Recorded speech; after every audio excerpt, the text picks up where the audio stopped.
बिस्मिल्लाहिर्रहमानिर्रहीम। बिस्मिल्लाहि तवक्कलतु अलल्लाहि ला हौला वला कुव्वता इल्ला बिल्लाह। डियर स्टूडेंट्स, अस्सलाम वालेकुम। स्टूडेंट्स, आज 9th क्लास मैथ में एक्सरसाइज 1.1 के क्वेश्चन 3 से 6 ये क्वेश्चंस हम हल करेंगे। ये इसके लास्ट क्वेश्चंस हैं 3 to 6। Third question, express the following as a rational number p over q. आपने इन नंबर्स को पी ओवर क्यू की शक्ल में लिखना है और and q does not equal to zero, मतलब बटे वाली रकम, नीचे वाली रकम ये जीरो ना हो। अगर जीरो होगी तो हल नहीं होगा। 0.4 और 4 के ऊपर एक बार है। इस बार का मतलब क्या होता है कि इसके नीचे वाली रकम रिपीट होने वाली है। ये एक रैशनल नंबर है तो 4 रिपीट होने वाला, मैंने लेट कर लिया कि ये x के इक्वल है। अब बार हटाएंगे तो 4 को आप जितनी बार मर्जी लिख लें। मैंने कोई 4 दफा लिख दिया और फिर डॉट्स लगा दिए। इसका मतलब कि आगे ये 4 चलता रहेगा। इसे मैंने इक्वेशन 1 का नाम दे दिया। नेक्स्ट हम 10 से मल्टीप्लाई करेंगे इसी की बोथ साइड्स को। 10 से इसलिए कि ये एक फिगर है। अगर ये दो फिगर्स होती तो मैं 100 से मल्टीप्लाई करता। ये 4 है, सिर्फ 1 है, एक रकम है, तो मैंने 10 से यानी एक जीरो वाली रकम से मल्टीप्लाई कर दिया। इसकी रीजन क्या है ये मैं थोड़ी देर में आपको क्लियर करता हूँ। 10 से मल्टीप्लाई करने के बाद जब हम इसे सिंप्लीफाई करेंगे तो एक 4 अलग होगा और सिर्फ एक वैल्यू अलग करने के लिए ही 10 से मल्टीप्लाई किया।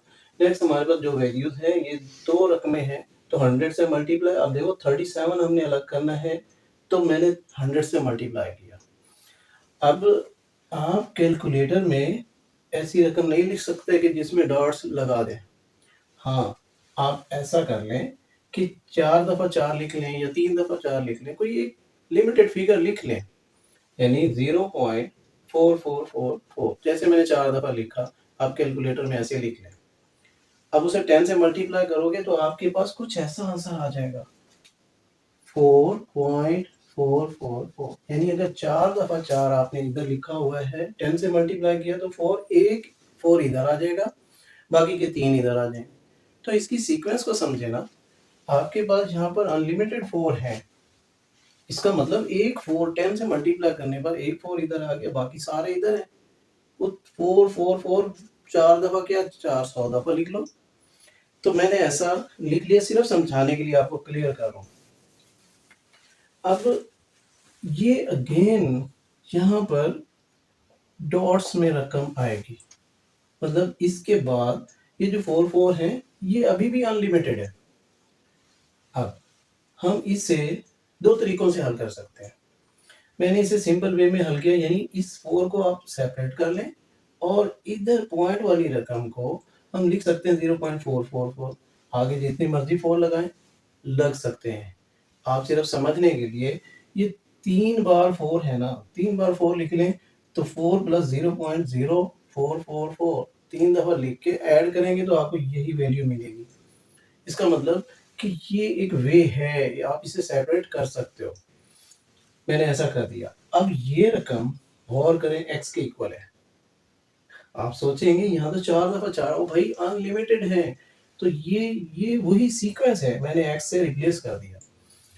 आप ऐसा भी कर सकते थे कि इसे इक्वेशन 1 कह दें और इसे इक्वेशन 2 कह दें, 2 में से 1 को लेस करें। थोड़ा सा टफ हो जाता, थोड़ा सा, लेकिन जो बच्चे शाइनिंग है आराम से कर सकते हैं। बहरहाल मैंने एक इजी वे लिया, तो अब यहाँ पर लिख भी दिया कि ये x के इक्वल है। x को आप इधर लाएंगे, माइनस होगा 10 माइनस 1 9x इक्वल टू 4। अब 9 को डिवाइड करें तो 4/9 और ये आपके पास वही p/q फॉर्म आ गई। दोनों बाकी सवाल बिल्कुल सेम पैटर्न पे 37, सिर्फ फर्क ये है कि दो फिगर्स आ गए। अब दो फिगर्स आ गए तो आपने 100 से मल्टीप्लाई कर दिया। भाई दो सिफर हैं, अब आप 100 से मल्टीप्लाई करोगे 37 इधर आएगा। ये 37 रिपीट हो रहा है, तो हमने दो रकमें एक साइड पे करने के लिए 100 से मल्टीप्लाई कर दिया। अब यहाँ पर 37 को भी प्लस करके ये बाकी रकम अलग कर लें और ये रकम x के इक्वल है। तो मैंने यहाँ पर लिख दिया कि ये x के इक्वल है, इसलिए मैंने यहाँ x लिख दिया। उसी तरीके से x को इधर लाएं, माइनस होकर आएगा 99x इक्वल टू 37, डिवाइड करेंगे तो 37/99 एंड x बिल्कुल सेम 0.21 और ऊपर बार है, यानी ये रिपीट होने वाली रकम। तो मैंने पहले से लेट किया, उसके बाद ये बार हटाया तो डॉट्स लगा दिए। मैंने 3 बार 21 लिख दिया, आप इससे ज़्यादा बार लिख सकते हैं। अच्छा, अब 100 से मल्टीप्लाई करेंगे दोनों तरफ उसी तरीके से। 100 से क्यों कि ये दो रकमें हैं, 100 से मल्टीप्लाई किया तो 21 अलग हो गया, पॉइंट से इधर आया और बाकी रकमें फिर 21 ऐसे इधर आ गई, और ये रकम अलहदा करें 21 प्लस 0.2121 इस तरह आ गया, तो ये x के बराबर है। अब यही x इधर लाएंगे, आपके पास ये वैल्यू आएगी। आंसर तो है, कटता भी है, लेकिन हमें सिर्फ p/q फॉर्म शो करनी थी, तो मैंने ऐसा ही शो कर दिया और आपके आंसर में भी सेम ऐसा है।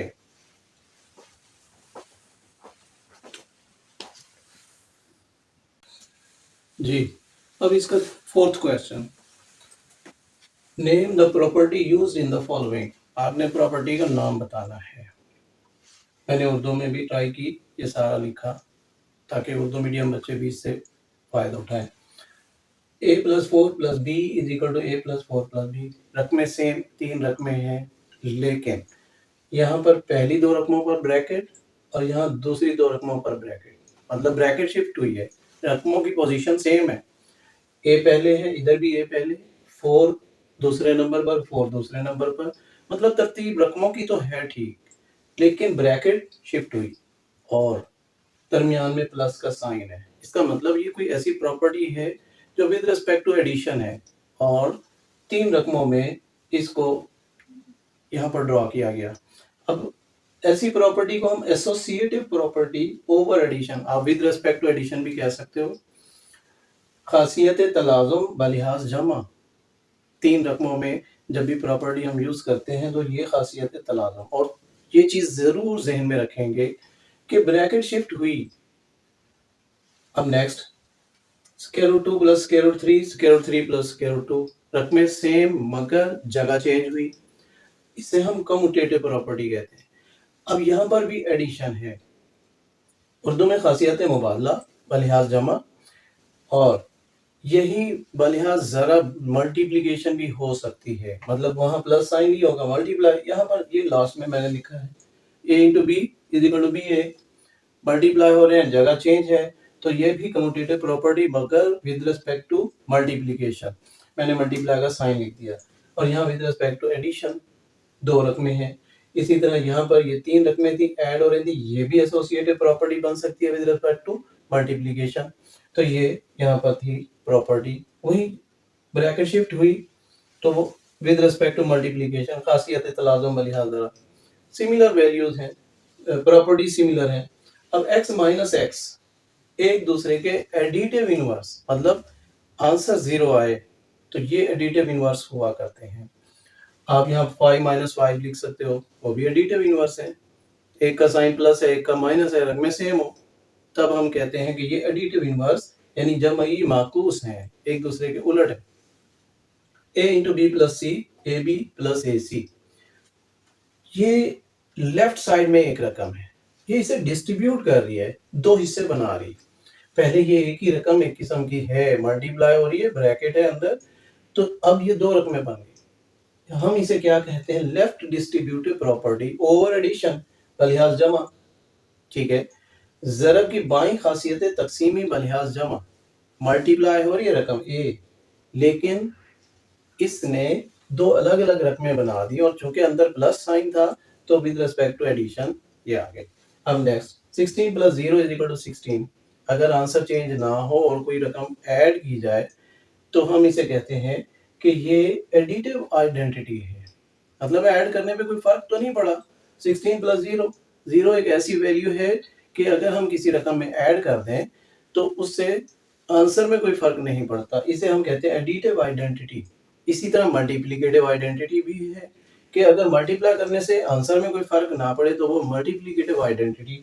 और यहाँ गिवन है ये 100 × 1 = 100, 100 वापस आ गया तो फर्क नहीं पड़ा, तो हम कहेंगे मल्टीप्लिकेटिव आइडेंटिटी, ज़रबी उनसर जमी ज़ाती उनसर, यहाँ भी ज़रबी ज़ाती उनसर।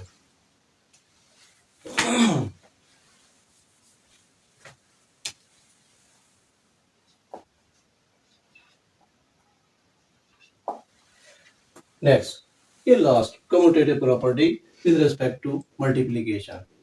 एडिशन भी थी, मल्टीप्लिकेशन भी आ गई जी। अब इसी का 5वां question, same name the property use in the following. आपने प्रॉपर्टी का नाम बताना है, लेकिन यहाँ पर इनइक्वालिटीज हैं, इक्वल नहीं है। -3 is less than -1, this implies that 0 is less than -2, यानी इसका रिजल्ट ये है। कैसे आ गया ये? दोनों तरफ 3 ऐड करने पर ये आएगा, तो हमने लिख दिया एडिटिव प्रॉपर्टी, कुछ ऐड हो रहा है। एंड नेक्स्ट, ए अगर ए लेस हो बी से, then 1/a should be greater than 1/b। Direction बदल गई। हमेशा किसी रकम का जब आप रेसिप्रोकल लेंगे, डायरेक्शन चेंज होगी, तो और भी कैटेगरीज आएंगी जिसमें ये डायरेक्शन चेंज होगी, और नेक्स्ट आ रही है वो मैं आपको क्लियर करूंगा, ठीक है। तो ये क्या है? Reciprocal property. हमने उसका माकूस लिया, उलट लिया, तो इसकी डायरेक्शन चेंज हो जाएगी। ये एमसीक्यू के लिए ध्यान में रखना। If a is less than b, then a plus c is less than b plus c। कोई डायरेक्शन चेंज नहीं, सेम वैल्यू अगर हम ऐड करें दोनों तरफ तो डायरेक्शन चेंज नहीं होगी। इसे एडिटिव प्रॉपर्टी, जमी खासियत। And next, ac is less than bc and c is greater than 0, then a is less than b। दोनों तरफ c को कैंसिल किया गया। कैसे कैंसिल किया गया? 1/c से मल्टीप्लाई कर दिया दोनों तरफ, तो कैंसिल हो गया, डायरेक्शन चेंज नहीं। 1/c पॉजिटिव है, c पॉजिटिव है, तो पॉजिटिव वैल्यू को जब आप कैंसिल कर रहे हो, डायरेक्शन चेंज नहीं होगी। लेकिन अगर आप माइनस वाली वैल्यू से दोनों तरफ मल्टीप्लाई करोगे या डिवाइड करोगे, तो डायरेक्शन बदलेगी। ये नेक्स्ट आ रहा है, ठीक है। AC is less than BC and C is less than 0, C एक नेगेटिव नंबर है, then A should be greater than B। Greater का साइन, पहले ये लेस था, अब ग्रेटर। सिर्फ C कैंसिल करने से दोनों तरफ कैसे कैंसिल हुआ? वो माइनस की रकम है, तो माइनस की रकम आप कैंसिल करोगे, माइनस वाली ही रकम से डिवाइड या मल्टीप्लाई करके कैंसिल करोगे। आपने -1/c से मल्टीप्लाई दोनों तरफ किया, C कैंसिल हो गया, ठीक है। तो जब भी नेगेटिव वैल्यू से आप मल्टीप्लाई या डिवाइड करोगे, डायरेक्शन बदलेगी। याद रखना, 3 कैटेगरीज हैं जिसमें डायरेक्शन बदलती है। रेसिप्रोकल लेने से, नेगेटिव वैल्यू से दोनों तरफ मल्टीप्लाई करें या डिवाइड करें नेगेटिव वैल्यू से, तो क्या होगा? डायरेक्शन चेंज हो जाएगी। ये एमसीक्यूज के लिए याद रखना है आपने। आइदर ए ग्रेटर देन बी, और ए इक्वल टू बी, और ए लेस देन बी। 3 कैटेगरी। कोई भी रैशनल नंबर हो, कोई भी रियल नंबर्स हो, तो उनमें यही खासियत होगी, या तो वो बराबर होंगे, या एक जो है दूसरे से बड़ा होगा, या एक दूसरे से छोटा होगा। इसे हम ट्राइकोटोमी प्रॉपर्टी या सलासी खासियत कहते हैं। ये आपका 5th question. And next 6th question, 3 part है। Insert 2 rational numbers between 1/3 and 4, इसी तरह 3 एंड 4, एंड 3/5 एंड 4/5। आपने 2 नंबर्स इनके दरमियान इंसर्ट करने हैं। देखें, आपके पास 4 और 6 अगर है, तो दरमियान में आपको पता है 5 होता है, एक तरतीब है ना।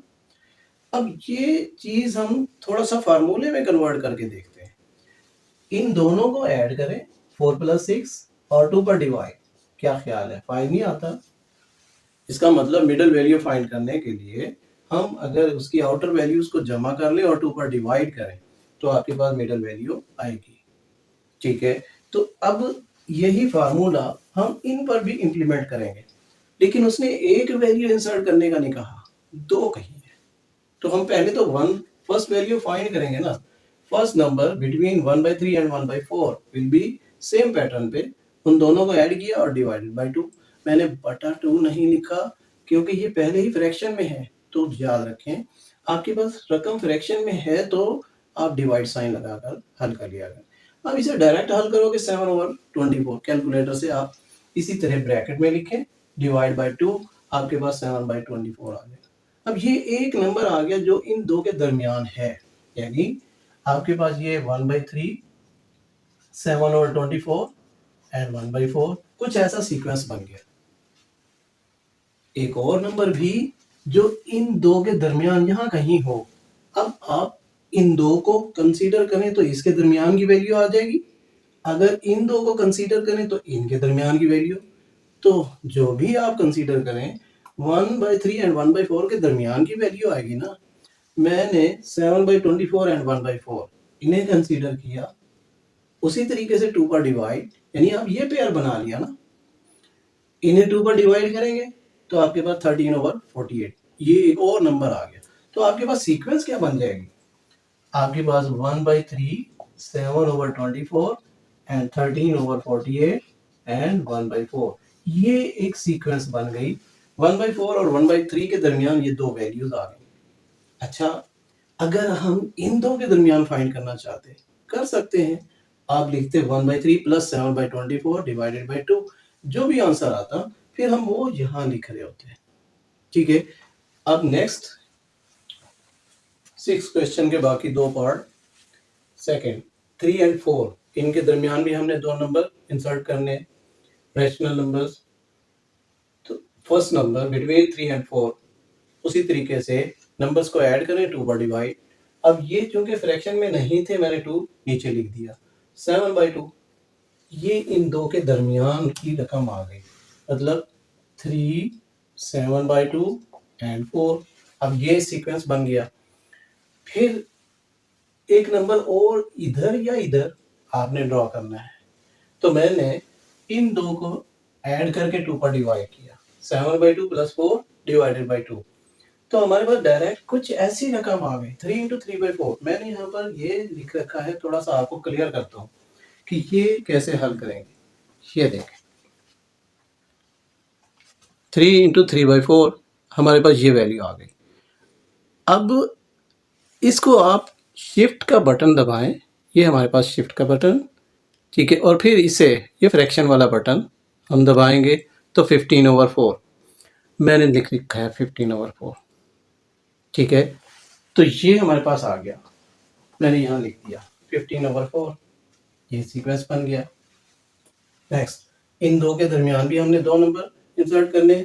तो first number divide by 2, direct हमारे पास 7/10 आएगा। सिंप्लीफाई करेंगे तो ये हमारे पास नंबर। और सेकंड नंबर, अब सीक्वेंस ये बन चुका आपके पास 3/5, 3/5, 7/10 एंड 4/5, ये 3 नंबर बन गए।